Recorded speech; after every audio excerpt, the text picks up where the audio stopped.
বেলডাঙ্গা নাগরিক কল্যাণ সমিতির একটি প্রতিনিধি দল বিভিন্ন দাবি দাওয়া নিয়ে বেলডাঙ্গার স্টেশন মাস্টারকে একটি ডেপুটেশন দিতে চলেছেন। আপনারা আজকে কোন বিষয় নিয়ে বেলডাঙ্গার স্টেশনে ডেপুটেশন দিলেন? আজকে মূলত আমাদের এখানে আসার মেন উদ্দেশ্য হচ্ছে যে দুটো বিষয়ের উপরে ভিত্তি করে আমরা ডেপুটেশন জমা দিলাম।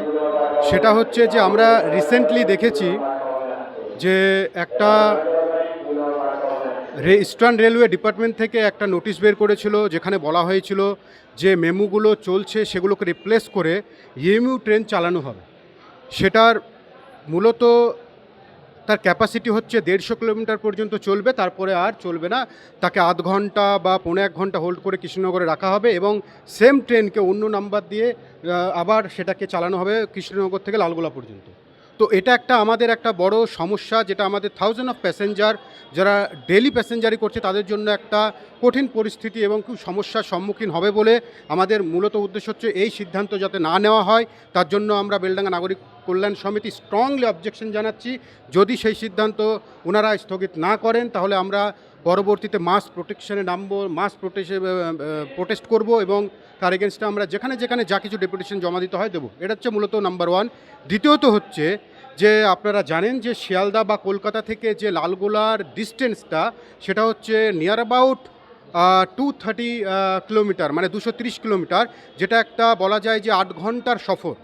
সেখানে দৈনন্দিন যারা যাত্রী, যারা রুগী এবং যারা বিভিন্ন জায়গাকার ডেলি প্যাসেঞ্জারি, তাদের একটা ভীষণ সমস্যার সম্মুখীন হতে প্রত্যেকটা মুহূর্তে, সেটা হচ্ছে টয়লেট।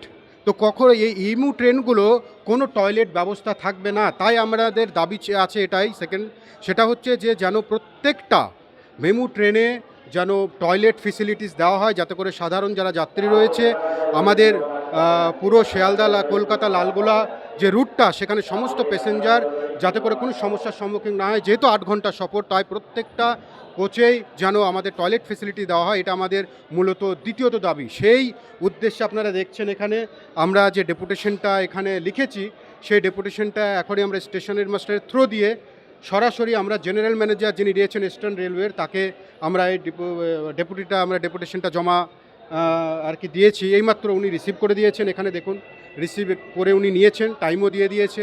তো সেক্ষেত্রে আমাদের এটা প্রথম পদক্ষেপ।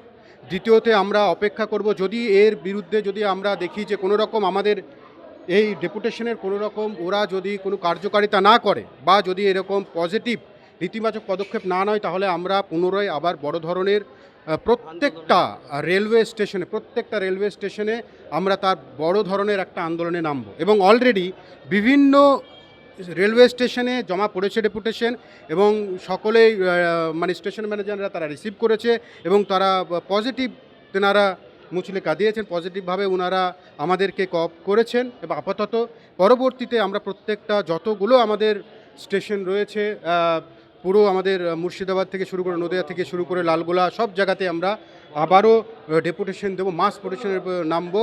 যদি আমাদের দেখি কোনো রকম এর কোনো পজিটিভ যদি আমরা সমাধান যদি আমাদের না পাই, যদি পজিটিভ পদক্ষেপ না নেয়, তাহলে আমরা এর বিরুদ্ধে আবারও বড় প্রোটেস্ট করার পরিকল্পনা করছি। আশা করি আমাদের সরকার এতটা নিষ্ঠুর নয়, সরকার আমাদের সাধারণ মানুষের সমস্যা বুঝবে এবং আশা করি আমাদের পক্ষে এবং যারা সাধারণ মানুষ তাদের কথা ভেবে, তাদের সাধারণ জনতার কথা ভেবে তেনারা টয়লেট ফেসিলিটিস থেকে শুরু করে এবং যেটা বললাম ট্রেনকে স্প্লিটিং করে দুটো ট্রেনে ডিভাইডেড না করে একটা রানিং ট্রেনই চালাবে, এটা আমাদের আশা আমরা রাখছি আপাতত।